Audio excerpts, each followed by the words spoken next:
There's something strange happening online. You've probably felt it, even if you couldn't name it.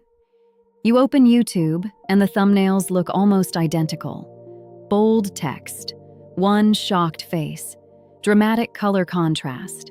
You scroll LinkedIn, and every post sounds like it was written by the same person. Confident, inspiring, slightly hollow. You read an article, and it's smooth, professional, perfectly structured, and completely forgettable. Nothing's broken, nothing's offensive, nothing's wrong. It's just the same. And here's what I want to talk about today, because I don't think this is an accident, and I don't think it's going to stop on its own. AI didn't make the internet worse. That's the thing people get wrong when they have this conversation. AI made a lot of it better. Cleaner writing, faster production, more polished visuals, lower barrier to entry for creators who couldn't afford editors or designers. That's genuinely good. But something else happened at the same time. Something quieter. Something most people haven't said out loud yet. When millions of creators started using the same tools, the same models, the same prompts, the same optimization logic, the output started converging, not toward bad, toward safe, toward smooth, toward whatever the algorithm already rewarded.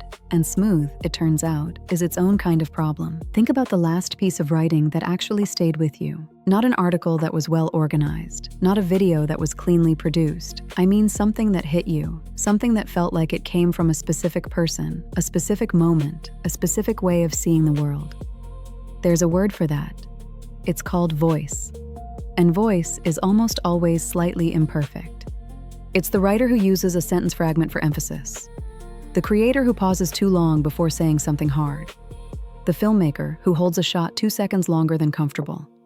The musician who leaves in the breath before the note.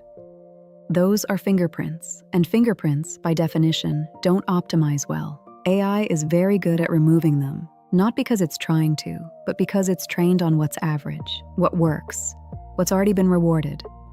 And when you run your ideas through that filter long enough, your voice starts to sound like everyone else's voice.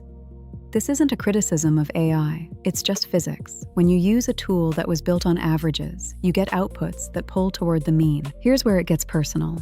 Think about your inbox. How many emails this week felt like they were written to you, specifically by a human who was thinking about you, versus emails that could have been sent to 10,000 people with a name swap? Think about the last podcast you listened to. Did it feel like a conversation, or did it feel like two people professionally agreeing with each other for an hour? Think about social media. When's the last time a post made you stop? Not because it was clever or well-designed, but because it was honest in a way that caught you off guard. The texture is leaving, not all at once, not completely, but steadily. And the strange part is, nobody's choosing this. Creators aren't sitting down and saying, I want to sound generic.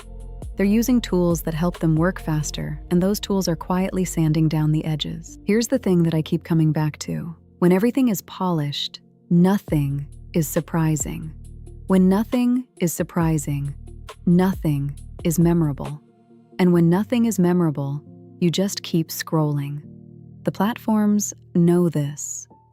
That's why engagement is getting harder to hold, even as content quality gets higher.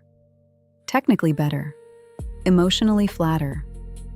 There's a term in architecture, defensive design. It means designing a space in a way that prevents anything bad from happening. No sharp edges, no unexpected surfaces, everything predictable, safe, controllable.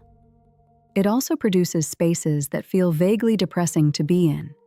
That's what's happening to the internet. Defensive content, optimized to avoid failure, not designed to create resonance. And resonance is the thing that actually makes humans pay attention. It's why a shaky home video can get more emotional engagement than a professionally produced ad. It's why a handwritten note still means more than a perfectly formatted email. Resonance requires a little friction, a little risk, a little evidence that a human being was actually present when this was made. I want to be precise about something because this is easy to get wrong. This isn't an argument against using AI.